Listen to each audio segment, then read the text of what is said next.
सभी सम्मानित साथियों को क्रांतिकारी जय भीम साथियों मैं आशा करता हूं आप सभी लोग बहुत ही अच्छे होंगे, फिट एंड फाइन होंगे। साथियों आज हम लोग सीखने वाले हैं भारतीय संविधान का भाग 1। भारतीय संविधान के भाग 1 को 4 आर्टिकल्स में बांटा गया है और हम लोग 4 आर्टिकल्स में से आज पहले आर्टिकल्स को समझेंगे। जो आर्टिकल 1 है उसको 3 भागों में बांटा गया है। 3 भाग का पहला कहता है संघ का नाम और राज्य क्षेत्र। संघ का नाम जो है इंडिया अर्थात भारत, और संघ क्या है हमें अगर क्वेश्चंस में आ जाए तो उस पर यूनियन पर टिक करना है, ना कि फेडरल पर करना है। फेडरल का मतलब भी संघ होता है और यूनियन का मतलब भी संघ होता है, और कन्फेडरल का मतलब परिसंघ होता है। तो परिसंघ जो होता है बहुत लचीला होता है, बहुत ही सरल होता है। तो उसके जो राज्य होते हैं वो कभी भी अलग होकर के अपना एक नया देश बना लेते हैं।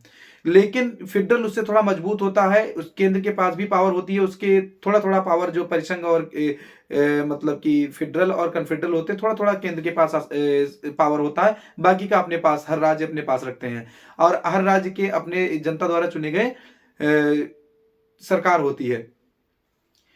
तो यूनियन जो है, यूनियन कई सारे राज्यों को मिला करके बनता है, लेकिन इस यूनियन पर जो हम टिक लगाते हैं, ये अपना देश जो है यूनियन है, और अमेरिका जो है क्या है, वो फेडरल है। फेडरल थोड़ा कन्फेडरल से सभ्य होता है, लेकिन यूनियन जो होता है इसके कोई भी राज्य इसके देश से अलग हो ही नहीं सकते हैं, अलग राज्य अलग राष्ट्र बना ही नहीं सकते हैं, अलग देश। ये बहुत मजबूत होता है। जैसे आपका पंजाब था, पंजाब खालिस्तानी की मांग करता था, लेकिन पंजाब कभी भी खालिस्तान नहीं बन सकता, वो अलग नहीं हो सकता है इस देश से। इस देश के अंदर दूसरे राज्य आकर के शामिल तो हो सकते हैं, लेकिन भारतीय संविधान के नियमों के अंतर्गत ही उसे इस देश के अंदर जोड़ा जाएगा, और वो भी कभी दोबारा अलग नहीं हो सकता है। वो चाहे भी तो नहीं हो सकता है, एक बार भारतीय संविधान के दायरे में आ गया, पहली अनुसूची में निर्दिष्ट हो गया।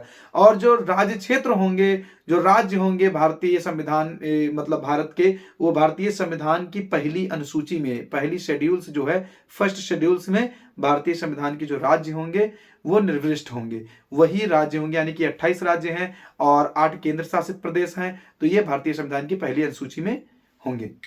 भी सीख लिया, यानी कि जो पहली अनुसूची में जो राज्य होंगे वो पहली अनुसूची में निर्दिष्ट होंगे। अब हम आते हैं तीसरा जो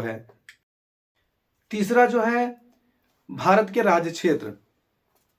मतलब कि जो राज्य क्षेत्र होंगे वो बड़े बड़े होंगे, क्षेत्रफल में बड़े होंगे, और जनता के द्वारा चुनी गई उनकी खुद की सरकार होगी, और उनकी जो पावर होगी केंद्र के पास होगी। केंद्र के पास उनकी मुख्य पावर होगी कि, और ये अपने किसी भी राज्य क्षेत्र की सीमा में घटा बढ़ा सकते हैं। जिला है तो उसका जो क्षेत्र है घटा बढ़ा सकते हैं, इनके पास इनकी पावर होती है। और इसको भी 3 भागों में बांटा गया है। और पहला जो है आपने समझ ही लिया कि जनता के द्वारा चुनी गई सरकार होगी, और ये राज्य क्षेत्रफल में बड़े होते हैं। राज्यों के राज्य क्षेत्र होंगे जो भारतीय संविधान के अंदर 28 राज्य हैं और 8 केंद्र शासित प्रदेश हैं। जम्मू कश्मीर, लद्दाख, दिल्ली, पुडुचेरी, चंडीगढ़, लक्षद्वीप, अंडमान निकोबार, द्वीप समूह, दादर और नगर हवेली, दमन दीव, ये 8 जो है केंद्र शासित प्रदेश हैं। केंद्र शासित प्रदेश के शासन जो होते हैं और राष्ट्रपति के द्वारा नियुक्त किए जाते हैं, या उपराज्यपाल के द्वारा नियुक्त किए जाते हैं। केंद्र शासित राज्य में कुछ राज्यों को आंशिक राज्य का दर्जा दिया गया है, जैसे दिल्ली और पुडुचेरी। केंद्र शासित राज्य के पास निर्वाचित विधायिका और सरकार होती है, जो जनता के द्वारा चुनी जाती है। केंद्र शासित राज्य में सीधा सीधा केंद्र सरकार का पूरा पावर चलता है।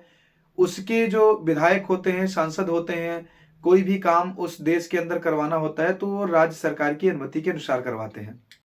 तीसरा जो दिया गया है, ऐसे राज्य क्षेत्र जो बाहर के हों, अपने देश के ना हों, उनको हम अपने देश के अंदर अर्जित करते हैं, शामिल करते हैं, वही अर्जित राज्य क्षेत्र होते हैं। दूसरे राज्य क्षेत्र यानी कि बाहर के, जो भारत के बाहर होंगे, उन्हें हम अपने देश के अंदर अर्जित कर लेंगे, सम्मिलित कर लेंगे अपने नियमानुसार। सभी साथियों को क्रांतिकारी जय भीम, नमो बुद्धाय। हमारा आर्टिकल 1 कंप्लीट हुआ।